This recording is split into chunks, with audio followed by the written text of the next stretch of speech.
سڵاوتان لەبێت ئەم کاتتان باش لەگەڵەوەی کە دابەژنەکردنی موچەی موچەخۆرانی هەرێمی کوردستان بارگرانێکی گەورەی لەسەر ژیانی موچەخۆرانی هەرێمی کوردستان دروست کردووە. ئەمە تەنها نەک موچەخۆران بەڵکو کاردانەوە و کاریگەری بە تەواوەتی لەسەر بازار و کۆی سێکتەرەکانی ژیانی هاوڵاتیانی هەرێمی کوردستان دروست کردووە. لەگەڵەوەشدا باز لە بڕینی کارەبا و خزمەتگوزاری کارەبا لەلایەن حکوومەتی هەرێمی کوردستانەوە بۆ هاوڵاتیان یاخود بۆ چەند بەشێک لە هاوڵاتیانی پارێزگای هەولێر دەکرێت کە پارەی کارەبایان نەداوە بە حکوومەتی هەرێمی کوردستان لە بەرامبەردا کارەبایان لێبڕاوە. گفتوگۆی زیاتری ئەم چیرۆکانە لەگەڵ بەڕێز عومەر گوڵپیک پەرلەمانتاری کۆمەڵ دەکەم. سڵاوت لەبێت کاک عومەرم کاتت باش پێم بڵێ کە ئەم چیرۆکانەی بڕینی کارەبای نیشتیمانی لە هاوڵاتیانی هەولێر بۆ چەند چیرۆک دەگەڕێتەوە و دۆخی هاوڵاتیان بە شێوەیەکی گشتی لەم بارودۆخەدا تاکەی بەردەوام دەبێت. سڵاو لە بەڕێست و لە بینەرانی طبعاً بەڕاستی ئەمە هەر لە سەرەتایی گرانکردنی نرخی کارەباوە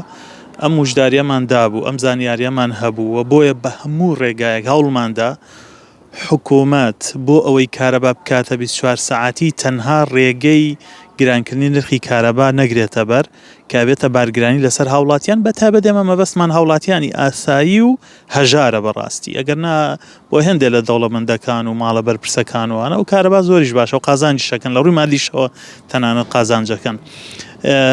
بۆیە ئێستا هاوڵاتیانێکی زۆر یعنی بەسەدان خێزان لە هەولێر و دەوروبەری هەولێر لەبەرەوەی مانگێک 2 مانگ 3 مانگ پارەی کارەباکەی دواکەوتووە.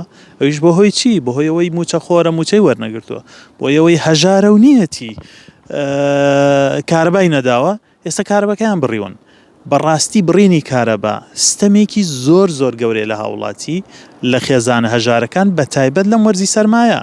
تۆ نەوتی پێ نادەی، موچەشی پێ نادەی، ئەو هاوڵاتیە تەنها و تەنها شوڵێکی هیتەری هەیە بەکاری بێنێ بەهۆی ئەوەوە 50,000 70,000 100,000 بۆ هاتوۆتەوە. ئێستا ناتوانێت 100,000ەکە بە تۆ بدا، تۆشەکی کارەباکەی ئەبڕی. ئەمە زوڵمێکی زۆر گەورەیە لە کاتێکە ئەم هاوکێشەی قەرزاریەی خەڵک و حکوومەت نابێ یەک لایەنە بێ، نابێ هەر هاوڵاتی ئەبێ پابند بێ و قەرزار نەبێ و پارەی ئاو و کارەبا و باج و هەرچی شتێک بە حکوومەت بدا و حکوومەتیش هیچ جارکێک بەرامبەر خۆی جێبەجێ ناکا. باش ئەگەر هاوڵاتی مانگێک 2 مانگ پارەی کارەبای دواخستووە، خۆ حکوومەت 3 مانگی ڕێکە ئێستا موچە هەر دابش نەکراوە. بێجگە لە دەیان موچەی ساڵانی ڕابردوو تەنها لە ساڵی 2020 حەوت موچە نەدراوە بە موچەخۆر. چۆن حکوومەت بەم جۆرە مامەڵێ لەگەڵ خەڵکەکە؟ ئەمە ستەمێکی گەورەیە. کرۆکەکەی ئەوەیە: 1 گرانکردنی نرخی ئەو کارەبایی کە بە غازی خۆمان بەرهەمێنرێ زوڵمە لە خەڵکی کوردستان. 2 لە گرانکردنەکە هیچ حسابێک بۆ خەڵکی هەژار نەکراوە و بۆ هیچ حسابێک بۆ ماڵێکی ئاسایی نەکراوە. بۆ نمونە هاوڵاتیەکە 500,000 موچەکەیەتی 500,000ەکەشی پێ نادەیت، چۆن پارەی کارەبا بدە؟ با پارەی کارەباکەش تەنانەت 50,000 بێت. نەبوونی پەرلەمان پێکنهێنانی حکوومەت تا چەند ئەم فەراغانی دروست کردووە کە بارگرانێکی زیاتر بکەوتە سەر ژیانی خۆی ڕێک بزە بدەمە کێشەکەیە. دەسەڵاتێک هەیە لە کوردستانە خراپ سوودی لەم دۆخەی هەیە لە کوردستانە وەرگرتووە. ئەویشەوەیە کە نەدامەزراوەمان هەیە، نەیاساوک خۆی جەبەجێ بێ، نە پەرلەمانمان هەیە کە دیفاع لە خەڵک بکە، نە دەستگایەکی چاودێریمان هەیە، نەدادگا ئەتوانێت قودرەتی ئەشکێ بەسەر ئەم خاوەندە سەڵاتانە کە لە دەرەوەی یاسا. با ئێستا ئەو بەڕێزانەی بڕیاریان داوە کە کارەبای هاوڵاتی ببڕێت، بەس پیانەڵم پشتیان بەچی یاسایەک بەستووە. نابێ حکوومەت بە یاسا کارکە، نابێ حکوومەت بە مەنتیقی حکوومەتداری کارکە، پشتیان بەچی یاسایەک بەستووە کە کارەبایان لەسەر خێزانێک کوژاندوتەوە کە احتیمالەکە ئافرەتێکی دووگیانی هەبێ، مناڵێکی ساوای تیابێ، بە ساڵاچ و پەکەوتەیەکی تیابێ.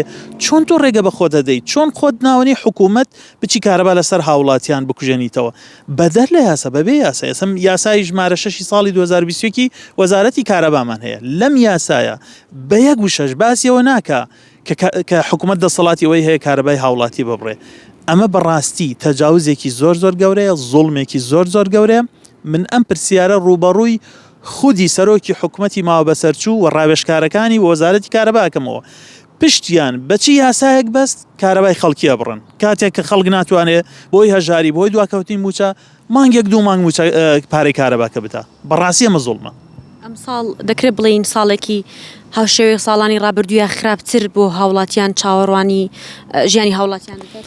هەمان حکومەتداری هەمان نەهج هیچ گۆڕانکارێکی بەسەران هاتوو نە شەفافیەتێک لە داهاتەکانە هەیە نە پابەندیەک هەیە نە مؤسسات دروستەکەن نە تەنانەت حکومەت 3-4 ساڵە بەسەر چووە سەرۆکاتی هەرێم بەسەر چووە نزیکەی 3 ساڵە دەرگای پەرلەمانیان داخستووە ئەسڵەن ساڵێک و 3 مانگە هەڵبژاردن کراوە هیچ حسابێک بۆ ڕێی خەڵک و دەنگی خەڵک ناکەن ساڵێک و 2 مانگە پەرلەمانتار سوێندی خواردووە بۆتە خاوەنی ئیمتیازی مادی و معنەوی پەرلەمانتاری کەچی دەرگای پەرلەمان داخراوە نمونەی ئەم جۆرە حکومەتداریە زەنگێکی پڕمەترسیە یعنی تۆ دۆخی لەم جۆرە چاوەڕێی هیچ خێرێکی لێ ناکەی بەڵە بە دڵنیاییەوە تەنانەت یعنی تۆ تەماشای ئیلتیزامی سادەی موچە بریتە لە لیستی موچە بەردەوامی ناردنی نەوت و ناردنی 120 میلیارد داهاتی ناوخۆ ئەوە 2 دانە هەفتەیە هەموو کوردستان و بەغدا و پەرلەمانتار و میدیاڵێن کاکەم 120 میلیارە بنێرن ئەوەی ئەمڕۆ ناردیان لە کۆتایی سعاتی کۆتایی دەوامی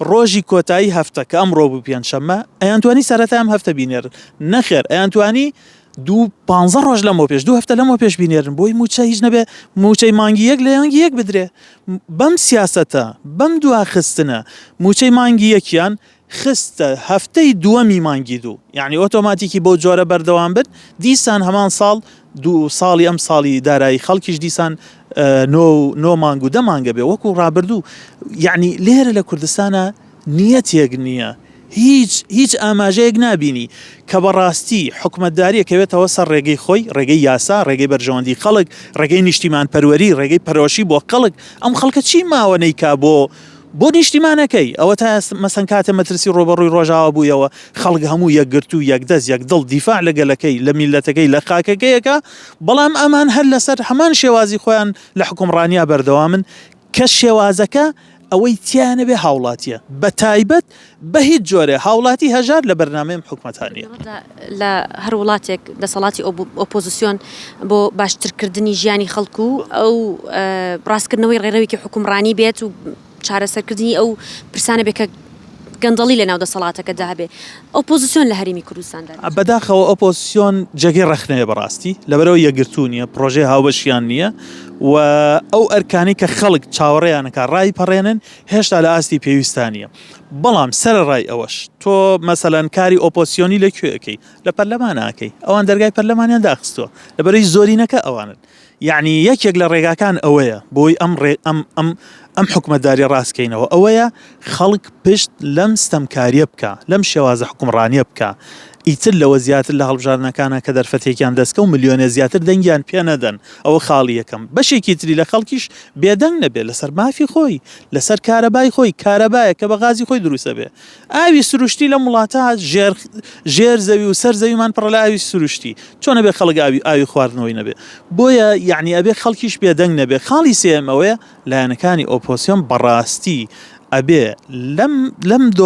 لەم دۆخی کە ئێستا هەیە و لەم چرکە ساتە میێژوویە جددیەتیان پێوە دیار بێ لە ئەرکەکەیانە و بە پرۆژەی هاوبەشیان هەبێ من بەش بە حاڵی خۆم ئەوەی توانیم لەم دۆسەی کارەبا کردم بە ئاگادارکردنەوەی ڕایگشتی بە تۆمارکردنی سکاڵا چ لە دادگای کوردستان چ لە دادگای باڵای ئیتیحادی تەنانەت کە ئەمە ئیشی لایەنی ئۆپۆزیسیۆن و پەرلەمانتاری ئۆپۆزیسیۆن نییە پرۆژەمان پێشکەشکردن ئەگەر ئەو پرۆژەی ئەمەیان جێبەجێ بکردە لە ماوەی 2 ساڵە کارەبا بووە 24 ساعت بەبێەوە 1 دینار نرخ گرانکەن بۆ پێداویستی بنەڕەتی هاوڵاتیان بەگویان نەکردین تاوەکو ئێستا دۆخەکە بەمەگەشتووە سپاس بۆ